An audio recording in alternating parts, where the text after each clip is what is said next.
Hello, Denise. How are you doing? Doing well. How are you? Good. Sorry, my hair is wet. I just took a bath. But TMI. Anyway, hello, Erik. How are you? I love you. He says hi. He goes, "Hi, Mama." He goes, "I love you." He says you smell good. That's what he was going. He was Oh, that's saying a you smell change. good. All He right. says you Thank smell you. good. hmm Thank He you. says he loves that fresh smell. He loves that. Yeah, I'm not a fan of all your smells, though. No, I love them. Keep sending them. I do not care. Today we're going to make a very short. We're going to have a very short session about desertification. Somebody brought this up to me that the deserts are growing and growing because of global warming or other things. And there's this TED talk that I will hopefully remember to include in the description box uh, by Allan Savory, and he talks about how it exists and how we can remedy it. It has to do with grazing or something, but um, I didn't watch the whole thing. But anyway, Erik, is there desertification going on, or is very fertile land slowly being changed to desert? He says yes. That is a very accurate statement. Um, he says, and he says it's not just one thing. He says it's multiple things. Causing it, you mean? I'm sorry. You mean causing it? Yes. Okay. Um, he says he says it's how we're caring for the environment is what's causing it. He says, the desert part is very much needed, you know, here in the US and other parts of the world, because that balances out the parts that aren't desert, that get a lot of rain and stuff like that, and the cold and stuff. He says, so it balances everything out. How does it balance it? In what way? Because he's telling me, and he's showing me, like, the earth is like a bunch of veins, and the earth is getting what it needs, like from the desert, the warmth and the coolness and the dryness, as the places that are the wet, they pull on from the desert. The desert pulls on from the wetness or the cold or the tropical climates, and that it's all because he says, things grow in the desert, things grow in the bitter cold, and he says, but it balances it's like, he's showing me, like, those he says it's like those old medical scales he's showing me. Oh, yeah. And he says it balances, it keeps things in balance. But then when we start, he's showing me, like, chiseling away at everything, and I feel like he's talking about when we start chopping down acres and acres of trees and shrubs and stuff. And he's also showing me with fires and everything like that starts to create an imbalance. Yeah. Well, what's wrong with Mother Earth? Wouldn't be happy with just a beautiful, lush, green, tropical paradise everywhere?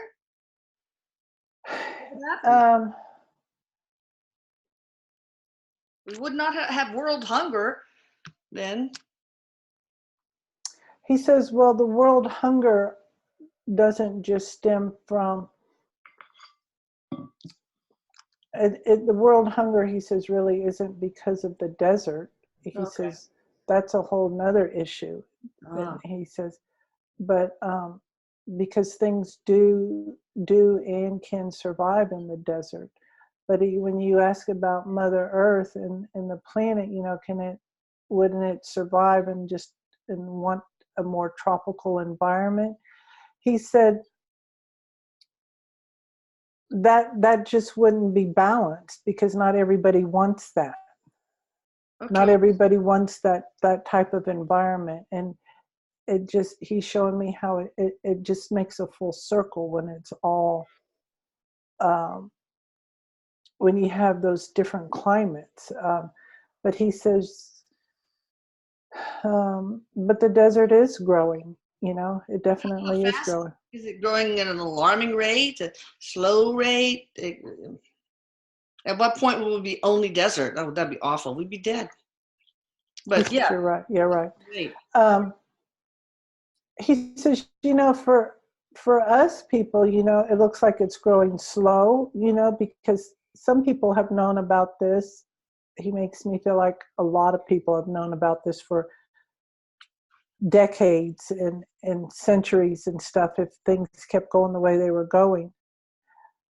And some people just think it's going to be not a big deal thing, but it is chiseling away, I care about a what little bit at a time. And before you, I care about what you think, Eric. Is it going at a slow rate, a moderate rate, or he says that he would say he would go more of a moderate rate. It's not a slow rate, oh god, because things have started to speed up. He goes, just like everybody, just like you can tell, time feels faster. He's saying it is at a moderate rate. It's not as slow as people think, and that's why there's a lot of stuff going on in this world, is to bring attention to it. We have to be responsible, he says. yeah. We just, he says, we don't think about do it. He We says, don't think about what? the consequences of when we tear things down. And when he's saying that, he's showing me like wildlife, like the trees, the plant life and stuff like that. We just mow it down, and because it all comes back to money. Yeah. And so, what's causing it? You said, Eric, that it was happening. It's increased the rate from slow to moderate. What is the main trigger for that increase in rate? He's showing me a lot of the destruction he shows me is because of the wars that are going on, even in other countries. People talk about, and he's not dismissing or disrespecting anyone, but he says, people talk about our loved ones dying and being injured, and the what it does to them. But he says it's what it does to them. He says magnify that 100 times more of what it's doing to the planet. Oh gosh. Well, at this current rate, when will the Earth be all desert? He says, well, Mom, he says, Or enough desert that it cannot sustain life, including human life. I'm sure it doesn't have to be completely covered with desert for us to all die off. right, because he's telling me that that Gaia, Mother Earth, Spirit, whatever you choose to call it, just isn't going to allow us to destroy it like that. We may think that we are, or people protest and say that we are, and we are to an extent, but we're not going to do it to where the Earth no longer exists. When will this happen? Like to where it just finally, they just say enough is enough. I don't feel like that's going to happen. It's not going to happen I feel like it's much further down the road. But when he says that, I feel like, but we will feel it though, for some reason. We're going to feel it. Even you and I will feel it, even though we may be, say, long gone and crossed over on the other side. Somehow we're going to feel it. I just feel like we're gonna, I don't know if we're going to, he says we'll see the effects of it. Oh, yeah. Yeah. Well, that's sad. And he tells me that there's a lot of people on the other side that are working very diligently with us over on this side to kind of like bring awareness to us. Well, that's good. So this Allan Savory, is he correct? Of course, that it does exist, but also in his approach to solving it? Or is there a better way? He says he's a very smart man. Yeah, it seems like it. Yeah, he says he's very smart. I don't know who he is, but that doesn't mean anything. I mean, I haven't heard of everybody or. Oh, no, I just recently heard of him. A blog kicked me off. He tells me that he's a very brilliant man.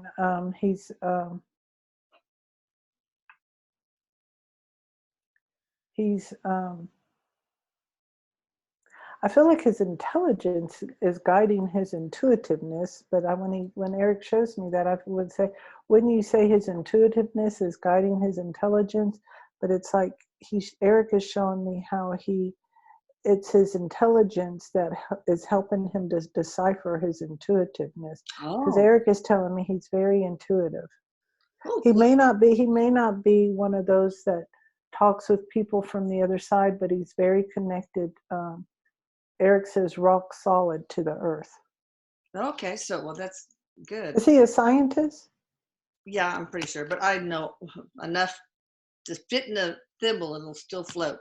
But you know, I haven't had time to research him. But is he right? Is his approach to, as far as the solution is concerned, the best solution, or is there a better or equally as good a way?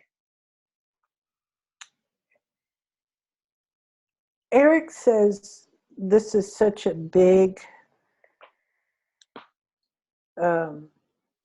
subject, you know, and when I say subject, and I don't want to say problem, because Erik says when you say problem, then people go into panic mode and start building bunkers and stuff like that. And then you attract it. Yes, it does the exact opposite of what you're wanting. Exactly. But he's saying that, you know, he's not the one all with the only answer, but he definitely is a springboard, as a reference of where to go and what to do. Okay. So his solution is not perfect, is what you're saying, right? But it's a springboard for others to jump in and tweak his plan. Is that what you're saying? He says yes, but he's telling me that other people have good solutions too, because he says there's not just one solution. He's telling me, like, what, I don't know what his solution is, but Erik is saying whatever because he's telling me his solution is perfect for him and people that believe in that. Okay. And because of how they believe and how they feel, they can make that work and create significant changes and differences. Okay, before we go into the solutions, and we're going to make this a short video, so Erik, if you could just give me a quick list of what the causes are, man-made or otherwise, of this desertification. You know, he says the main thing is fear. We have such a fear of being without. So because we have such a fear of being without, and he goes, and that's just in anything and everything. And he says, the stopping he just keeps the fear. It's like he's showing me there are other alternatives to fuel. There are other alternatives on how to, when he says fuel, he keeps showing me the rainforest. I don't know what he keeps showing me that trees, and I know it's the rainforest. He keeps showing me because it's very tropical and stuff. About chopping down thousands of acres over there, he's telling me, and all of that. Or what? I'm sorry? Are they doing that for farmland or for drilling or what? They do it for money. They're not doing it for farmland. And what they do, he's telling me, when they do that, they're causing the habitat, the animals and the creatures and stuff, to go seek homes elsewhere. Yeah. And then he says, then there's other plants that stop growing. And he says, there's a lot of plant life in there that, and he says, he's telling me, you know this, because I feel like other people have done videos on this, where there are plant life in the rainforest where they have cures for diseases and stuff like that. But we keep, we cut down those trees for all kinds of products, and because it's cheaper.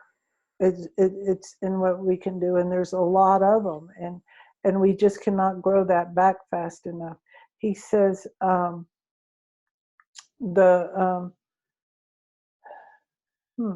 he tells me over in the Alaska and Antarctic and over in there, he says the drilling that we're doing, he says that vibration, do you think that that's not hurting the planet in some ways?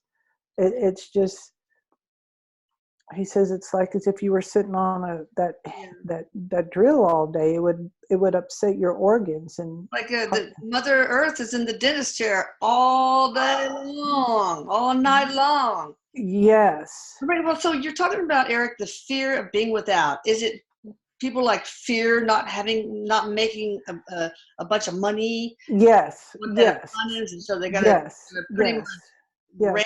ransack our planet so that they can make products or services or whatever. Well, we're trying to find things that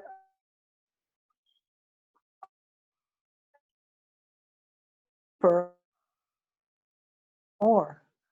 Say that again. We're trying to find products on how to make products cheaper, and but sell it for a lot more. And I feel like he's talking about fuel,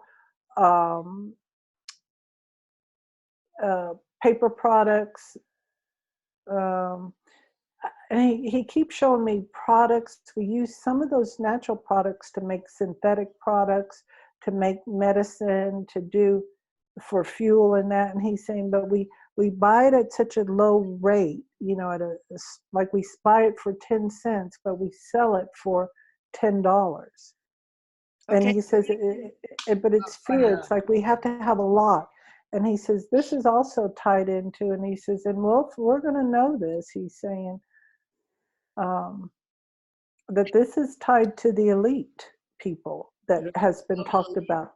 Mm-hmm. All right. So anything else that's causing this moderately rapid expansion of deserts? We got chopping down rainforests and other, lush.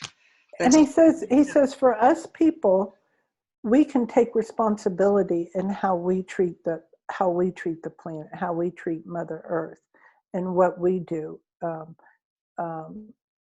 It about showing our respect for the planet. Also, there's a lot that we can do.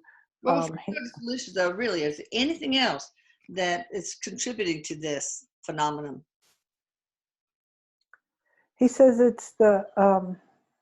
Or was that it? He says it's the synthetic products that we put into the planet. Okay. The synthetic products, and when he says that, I'm like, what do you mean? And I feel like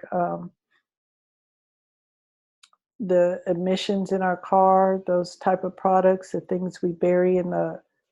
He says that's a big thing. The things we put in the landfills and stuff like that. He says that's why it's so important that if we would all recycle, that would make a huge difference. He says there's like 2% of the U.S. population recycles.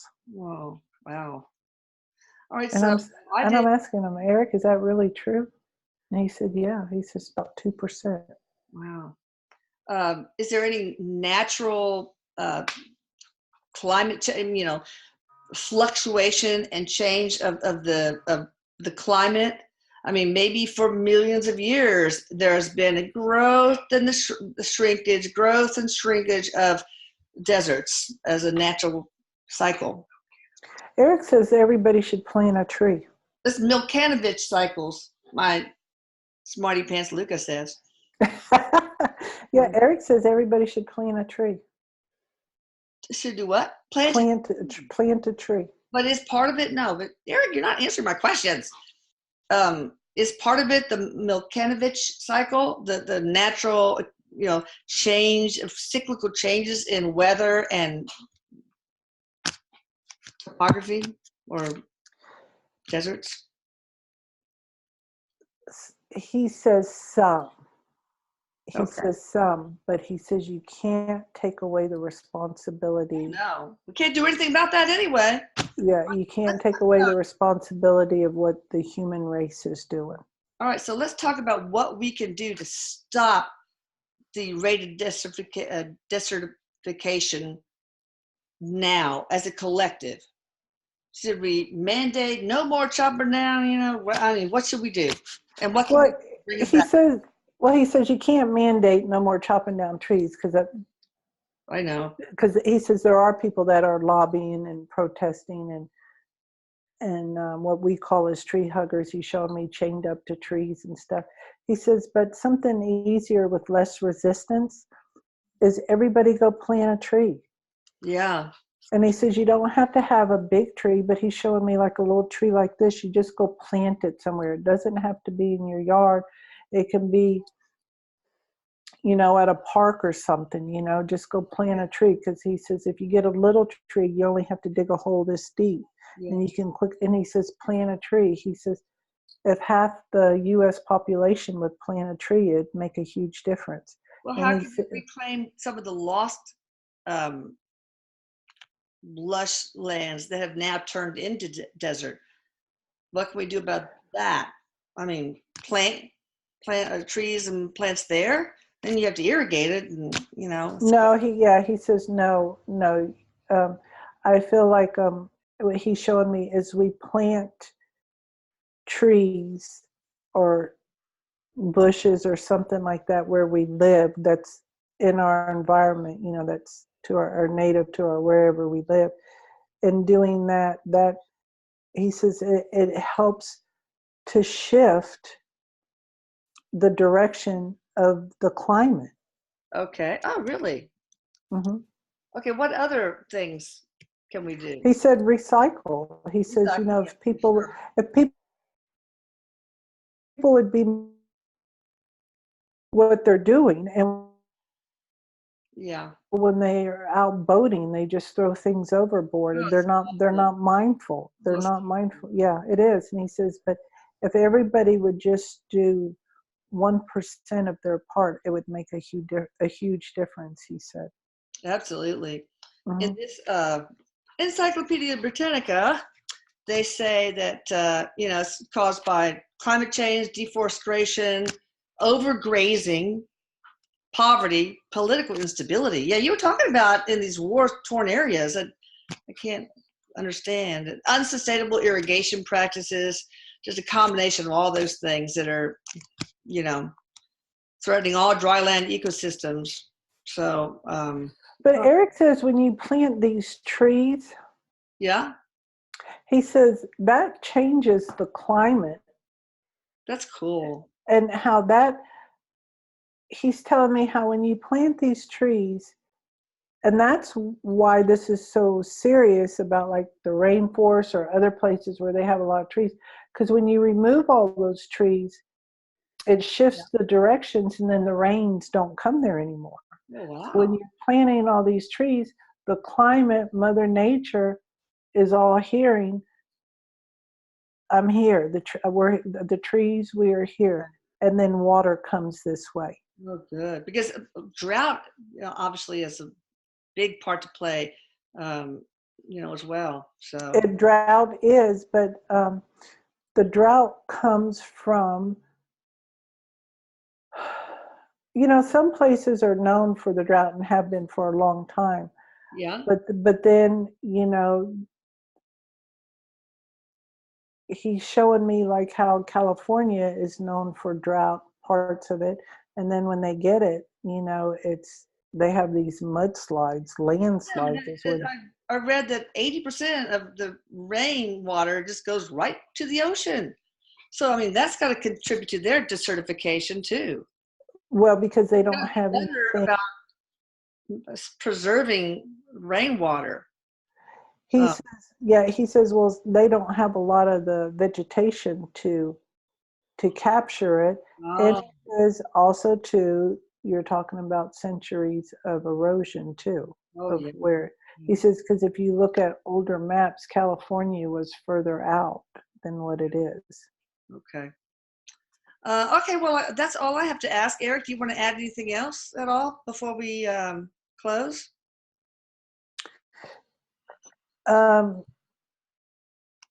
He says no, but he says that this is a really good topic because this is something that's on everybody's minds, and not too many people want to discuss it because they get so afraid.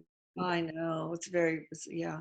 Here in this article, I'm seeing that salt traps, which involve the creation of so-called void layers of gravel and sand at certain depths of the soil, prevent salts from reaching to the surface of the soil so that, it can't sustain life.